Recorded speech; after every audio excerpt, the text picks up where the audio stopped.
ਇਹ ਦਰਿਆਈ ਇਲਾਕਾ ਇਧਰਲਾ ਜੀ 150 ਕਿੱਲੇ ਦੇ ਕਰੀਬ ਜ਼ਮੀਨ ਹੈਗੀ ਇੱਥੇ। ਇਸ ਵਾਰ ਜੀ ਹੱਦੋਂ ਵੱਧ ਬਾਰਿਸ਼ ਹੋਣ ਦੇ ਕਾਰਨ ਇਹ ਜਿੰਨਾ ਇਲਾਕੇ ਝੋਨਾ ਲੱਗਾ ਸਾਰਾ ਡੁੱਬ ਗਿਆ ਜੀ। ਸਾਰੇ ਝੋਨੇ ਸਾਰੀ ਫਸਲ ਪੱਠਾ ਜੋ ਵੀ ਤਬਾਹ ਹੋ ਚੁੱਕਾ ਹੈ। ਇੱਥੋਂ ਤੱਕ ਵੀ ਰੂੜੀਆਂ ਜਿਹੜੀਆਂ ਤੂੜੀਆਂ ਨੇ ਉਹ ਵੀ ਸਾਡੀਆਂ ਖਰਾਬ ਹੋ ਚੁੱਕੀਆਂ ਨੇ। ਇਹ ਜ਼ਮੀਨ ਮੀਂਹ ਨੇ ਇੰਨਾ ਤੂੜੀ ਦਾ ਵੀ ਕੰਮ ਖਰਾਬ ਕਰਤਾ ਹੈ। ਨਾ ਕੋਈ ਪਸ਼ੂਆਂ ਦਾ ਚਾਰਾ ਰਹਿ ਗਿਆ ਤੇ ਨਾ ਕੋਈ ਸਾਡੇ ਕੋਲੇ ਹੁਣ ਅੱਗਾ ਸਮਰੱਥਾ ਰਹਿ ਗਈ ਹੈ। ਅਸੀਂ ਸਾਰੇ ਹੀ ਕਰਜ਼ੇ ਦੇ ਥੱਲੇ ਦੱਬੇ ਹੋਏ ਆ। ਤਾਂ ਹੀ ਅਸੀਂ ਅੱਗੇ ਹੀ ਕਰਜ਼ੇ ਥੱਲੇ ਯਾਨੀ ਕਿ 5-6 ਲੱਖ ਰੁਪਇਆ ਕਰਜ਼ਾ ਮੇਰੇ ਤੇ ਆ ਗਿਆ ਸਮਝੋ, ਕਿਉਂਕਿ ਮੇਰੀ ਫਸਲ ਖਤਮ ਹੋ ਚੁੱਕੀ ਹੈ। ਕਿਉਂਕਿ ਇਸ ਤੋਂ ਬਾਅਦ ਕੋਈ ਮੇਰੇ ਤੋਂ ਚਾਰਾ ਵੀ ਨਹੀਂ ਹੈਗਾ ਕਿ ਹਾਂ ਮੈਂ ਪਨੀਰੀ ਮੁੱਲ ਲੈ ਕੇ ਲਾ ਲਾਂ। ਜੇ ਪਾਣੀ ਸੁੱਕੇਗਾ ਤਾਂ ਪਨੀਰੀ ਇਹਦੇ 'ਚ ਲੱਗੇਗੀ। ਇਹ ਮੇਰੇ ਤੋਂ ਚਾਰਾ ਨਹੀਂ ਹੈਗਾ, ਕਿਉਂਕਿ ਮੈਂ ਤਾਂ ਹੁਣ 6-7 ਲੱਖ ਦੇ ਥੱਲੇ ਕਰਜ਼ਾਈ ਆ ਗਿਆ। ਤਾਂ ਹੀ ਮੰਗ ਕਰਦੇ ਜੇ ਕੋਈ ਪ੍ਰਸ਼ਾਸਨ ਸਾਡੀ ਮਦਦ ਕਰ ਸਕਦਾ ਤਾਂ ਜ਼ਰੂਰ ਕਰੇ। ਇਹ ਜੇ ਖਤਮ ਹੋ ਚੁੱਕੀ ਹੈ, ਉੱਤੋਂ ਬਰਸਾਤ ਫਿਰ ਸਿਰ ਤੇ ਆ, ਤੁਸੀਂ ਦੇਖ ਸਕਦੇ ਉੱਤੋਂ ਬੱਦਲ ਫਿਰ ਸਿਰ ਤੇ ਆ। ਇਹ ਪਰ ਖਤਮ ਹੋ ਚੁੱਕੀ ਫਸਲ ਹੁਣ ਰਹਿੰਦੀ ਜੇ ਦੁਬਾਰਾ ਪੈ ਗਈ ਨਾ ਤਾਂ ਸਾਡੇ ਕੋਲ ਪੱਠਾ ਹੀ ਬਚਿਆ, ਮੱਝਾਂ ਨੂੰ ਪਾਉਣ ਜੋਗਾ ਕੋਈ ਚਾਰਾ ਬਚਿਆ ਹੈ। ਕੋਈ ਜਿਹੜੀ ਫਸਲ ਨਹੀਂ ਇਸ ਟਾਈਮ ਤੇ ਬਚੀ। ਜਿਹੜੀ ਜੇ ਕੋਈ ਉੱਚੀ ਕੋਈ ਟਿੱਬੀ ਬਚੀ, ਕੋਈ 2-4 ਕਿੱਲਿਆਂ ਦੀ ਉੱਚਾ ਥਾਂ ਬਚਿਆ, ਨੀਵਾਂ ਥਾਂ ਸਾਰਾ ਡੁੱਬ ਚੁੱਕਾ। ਤੇ ਇੱਕ ਤੀਲਾ ਤੁਸੀਂ ਦੇ ਸਕਦੇ, ਪਾਣੀ 3-3 4-4 ਫੁੱਟ ਪਾਣੀ ਇਹਦੇ 'ਚ ਖੜਾ ਹੋਇਆ ਜੀ। ਮੇਰੇ ਖੁਦ ਹੀ 18 ਕਿੱਲੇ ਜ਼ਮੀਨ ਹੈ ਇੱਥੇ ਠੇਕੇ ਤੇ ਲਈ ਹੋਈ ਤੇ ਸਾਰੀ ਰਕਬਾ ਇੱਕ ਵੀ ਤੀਲਾ ਨਹੀਂ ਹੁੰਦੀ ਦੀਂਦਾ, ਸਾਰੀ ਡੁੱਬੀ ਪਈ ਹੈ ਜੀ। ਤੇ ਸਰਕਾਰ ਅੱਗੇ ਸਾਡੀ ਮੰਗ ਹੈ ਵੀ ਸਾਨੂੰ ਕੋਈ ਨਾ ਕੁਝ ਬਣਦਾ ਹਿਸਾਬ ਕਿਤਾਬ ਦਿੱਤਾ ਜਾਵੇ। ਤੇ ਪਰ ਇਹ ਵੀ ਨਾਲ ਹੀ ਬੇਨਤੀ ਕਰਦੇ ਵੀ ਜਿਹੜਾ ਸਰਕਾਰ ਵੱਲੋਂ ਆਵੇ ਉਹ ਸਾਡੇ ਤੱਕ ਆਵੇ, ਇਹ ਨਾ ਹੋਵੇ ਉਹ ਪਟਵਾਰੀਆਂ ਤੱਕ ਰਹਿ ਜਾਵੇ। ਅੱਗੇ ਸਾਨੂੰ ਮਾਜਵਾ ਮਿਲਦਾ ਤੇ ਪਟਵਾਰੀ ਪੂਰੀ ਛਕ ਜਾਂਦੇ ਨੇ। ਸੂਬੇ ਅੰਦਰ ਜਿੱਥੇ ਇੱਕ ਪਾਸੇ ਕਿਸਾਨ ਕਰਜ਼ੇ ਦੀ ਮਾਰ ਹੇਠ ਦੱਬਿਆ ਹੋਇਆ ਹੈ, ਉੱਥੇ ਹੀ ਹੁਣ ਕਿਸਾਨਾਂ ਨੂੰ ਕੁਦਰਤੀ ਮਾਰ ਵੀ ਪੈ ਰਹੀ ਹੈ, ਕਿਉਂਕਿ ਪਿਛਲੇ 3 ਦਿਨਾਂ ਤੋਂ ਲਗਾਤਾਰ ਮੀਂਹ ਕਰਕੇ ਕਿਸਾਨਾਂ ਦੀ ਝੋਨੇ ਦੀ ਫਸਲ ਪਾਣੀ ਵਿੱਚ ਡੁੱਬ ਚੁੱਕੀ ਹੈ। ਤਸਵੀਰਾਂ ਸਾਹਮਣੇ ਆਈਆਂ ਨੇ ਸਰਹੱਦੀ ਜ਼ਿਲ੍ਹਾ ਫਿਰੋਜ਼ਪੁਰ ਤੋਂ, ਜਿੱਥੇ ਪਿੰਡ ਗੁਲਾਮ ਹੁਸੈਨ ਵਾਲਾ ਦੇ ਨਜ਼ਦੀਕ ਕਿਸਾਨਾਂ ਦੀ ਝੋਨੇ ਦੀ ਸਾਰੀ ਫਸਲ ਪਾਣੀ ਵਿੱਚ ਡੁੱਬ ਚੁੱਕੀ ਹੈ। ਇਸ ਤੋਂ ਇਲਾਵਾ ਜਿਨ੍ਹਾਂ ਕਿਸਾਨਾਂ ਨੇ ਸਬਜ਼ੀਆਂ ਜਾਂ ਫਿਰ ਪਸ਼ੂਆਂ ਲਈ ਚਾਰਾ ਬੀਜਿਆ ਸੀ, ਉਹ ਵੀ ਪਾਣੀ ਵਿੱਚ ਡੁੱਬ ਚੁੱਕਾ ਹੈ। ਪੈਲੀ ਦੇ ਵਿੱਚ ਘੱਟ ਤੋਂ ਘੱਟ ਵੀ 3-3 4-4 ਫੁੱਟ ਪਾਣੀ ਖੜਾ ਹੈ ਜੀ। ਸਾਰੇ ਝੋਨੇ ਸਾਰੀ ਫਸਲ ਪੱਠਾ ਜੋ ਵੀ ਤਬਾਹ ਹੋ ਚੁੱਕਾ ਹੈ।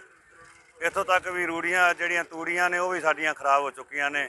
ਇਹ ਜ਼ਮੀਨ ਮੀਂਹ ਨੇ ਇੰਨਾ ਤੂੜੀ ਦਾ ਵੀ ਕੰਮ ਖਰਾਬ ਕਰਤਾ ਹੈ। ਨਾ ਕੋਈ ਪਸ਼ੂਆਂ ਦਾ ਚਾਰਾ ਰਹਿ ਗਿਆ ਤੇ ਨਾ ਕੋਈ ਸਾਡੇ ਕੋਲੇ ਹੁਣ ਅੱਗਾ ਸਮਰੱਥਾ ਰਹਿ ਗਈ ਹੈ। ਅਸੀਂ ਸਾਰੇ ਹੀ ਕਰਜ਼ੇ ਦੇ ਥੱਲੇ ਦੱਬੇ ਹੋਏ ਆ। ਬਹੁਤੇ ਵੀਰਾਂ ਨੇ ਠੇਕੇ ਤੇ ਲੈ ਕੇ ਜ਼ਮੀਨਾਂ ਹੀ ਝੋਨੇ ਲਾਏ ਨੇ ਤੇ ਲੇਬਰਾਂ ਵੀ ਭਰੀਆਂ ਨੇ। ਸਾਰਾ ਕੁਝ ਉਹਦੇ ਵੱਲ ਮੁਕੰਮਲ ਕੀਤਾ ਹੋਇਆ ਸੀ। ਅੱਜ ਸਾਡਾ ਸਾਰਾ ਕੁਝ ਨਸ਼ਟ ਹੋ ਚੁੱਕਾ ਹੈ। ਤੇ ਸਰਕਾਰ ਅੱਗੇ ਸਾਡੀ ਮੰਗ ਹੈ ਵੀ ਸਾਨੂੰ ਕੋਈ ਨਾ ਕੁਝ ਬਣਦਾ ਹਿਸਾਬ ਕਿਤਾਬ ਦਿੱਤਾ ਜਾਵੇ।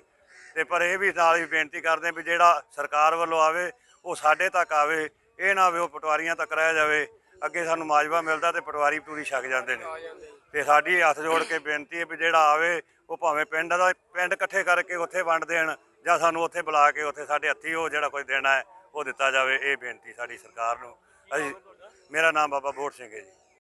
ਅਸੀਂ ਇਸ ਟਾਈਮ ਜੀ ਸੈਣੀ ਵਾਲਾ ਦੇ ਗਰਾਊਂਡ ਦੇ ਵਿੱਚ ਖੜੇ ਹਾਂ ਇੱਥੇ ਜੀ। ਇਹ ਦਰਿਆਈ ਇਲਾਕਾ ਇਧਰਲਾ ਜੀ 150 ਕਿੱਲੇ ਦੇ ਕਰੀਬ ਜ਼ਮੀਨ ਹੈਗੀ ਇੱਥੇ। ਇਸ ਵਾਰ ਜੀ ਹੱਦੋਂ ਵੱਧ ਬਾਰਿਸ਼ ਹੋਣ ਦੇ ਕਾਰਨ ਇਹ ਜਿੰਨਾ ਇਲਾਕੇ ਝੋਨਾ ਲੱਗਾ ਸਾਰਾ ਡੁੱਬ ਗਿਆ ਜੀ। ਤੇ ਇੱਕ ਤੀਲਾ ਤੁਸੀਂ ਦੇ ਸਕਦੇ, ਪਾਣੀ 3-3 4-4 ਫੁੱਟ ਪਾਣੀ ਇਹਦੇ 'ਚ ਖੜਾ ਹੋਇਆ ਜੀ। ਮੇਰੇ ਖੁਦ ਹੀ 18 ਕਿੱਲੇ ਜ਼ਮੀਨ ਇੱਥੇ ਠੇਕੇ ਤੇ ਲਈ ਹੋਈ ਤੇ ਸਾਰੀ ਰਕਬਾ ਇੱਕ ਵੀ ਤੀਲਾ ਨਹੀਂ ਹੁੰਦੀ ਦੀਂਦਾ, ਸਾਰੀ ਡੁੱਬੀ ਪਈ ਹੈ ਜੀ। ਇਸ ਤਰ੍ਹਾਂ ਹੀ ਯਾਰ ਕਿ ਲੋਕਾਂ ਜਿਨ੍ਹਾਂ ਸਬਜ਼ੀਆਂ ਜਾਂ ਕੋਈ ਹੋਰ ਫਸਲ ਲਾਈ ਸੀ ਤਕਰੀਬਨ ਸਾਰੀ ਨਸ਼ਟ ਹੋ ਚੁੱਕੀ ਹੈ। ਅਸੀਂ ਜੋ ਮਿਰਚਾਂ ਜਾਂ ਹੋ ਗਿਆ ਕਹਿੰਦੇ ਅਰਬੀ ਲਾ ਲਓ, ਜੋ ਕੁਛ ਵੀ ਫਸਲ ਲਾਈ ਸਾਰੀ ਦੀ ਸਾਰੀ ਡੁੱਬੀ ਪਈ ਹੈ ਜੀ। ਪੱਠੇ ਹਰਾ ਚਾਰਾ ਵੀ ਇੱਥੋਂ ਦੇ ਕਰਕੇ ਕਿਸੇ ਕੋਲ ਪਾਉਣ ਲਈ ਨਹੀਂ ਹੈਗਾ, ਸਾਰਿਆਂ ਕੋਲ ਖਤਮ ਹੋਇਆ ਚੁੱਕਾ ਜੀ। ਅਸੀਂ ਪ੍ਰਸ਼ਾਸਨ ਤੋਂ ਇਹੀ ਮੰਗ ਕਰਦੇ ਕਿ ਸਾਨੂੰ ਬਣਦੀ ਮਦਦ ਕੀਤੀ ਜਾਵੇ।